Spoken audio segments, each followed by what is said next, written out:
Hi, I'm Dave Platt. I'm the author of Fixing Tech, and I'm starting this new video series to show how we are going to fix tech. I'm going to start with UPS.com, brought to us through the magic of archive.org. This is UPS.com for 20 years ago, back when I wrote Why Software Sucks, and they were a prime candidate. Because look at this. You bring up the website because you want to do some business with them, and they will not talk to you until you tell them your location and whether you want them to remember it or not. Now, is this any way to treat somebody whose money you want? I don't think so. You can't track a package. You can't order supplies. You can't find the nearest location. You can't do anything at all. You can't even send them an email message that, you know what, your site is really hard to use until you tell them your location. Right? Why don't they take a default?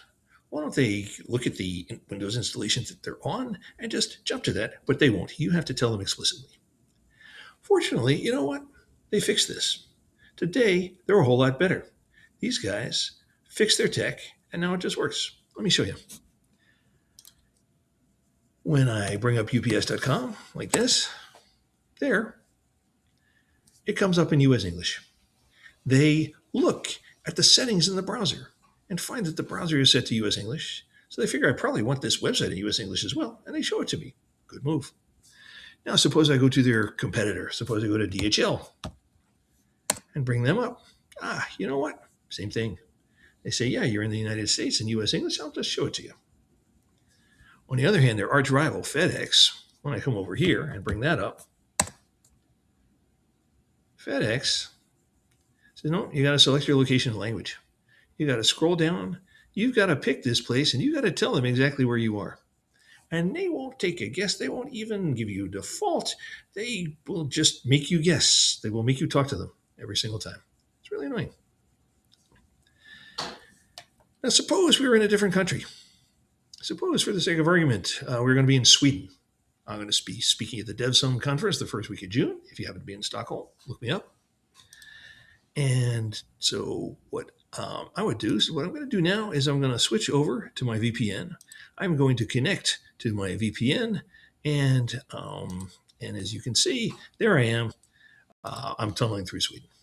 So, suppose suppose I bring up ups.com there. Well, you know what? The browser settings and the Windows settings are still set to US English. So UPS says, you know what? This is what the guy's environment speaks. He probably wants us to speak it too.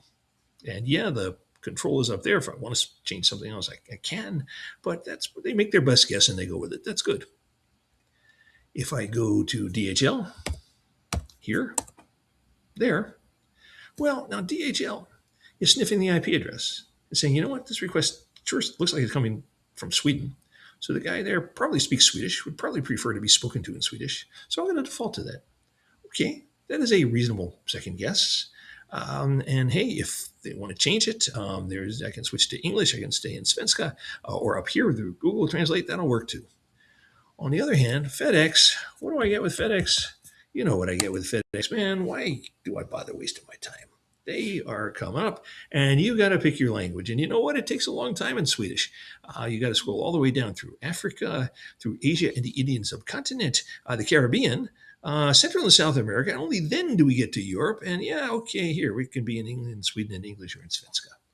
So, is this a way to treat a customer? I don't think it is. UPS just works.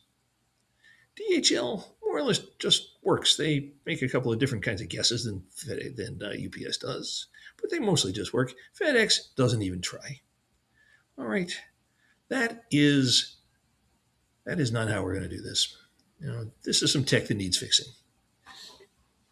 So thanks, and I look forward to seeing you in other editions of Fixing Tech. You just made a catchphrase at the I end.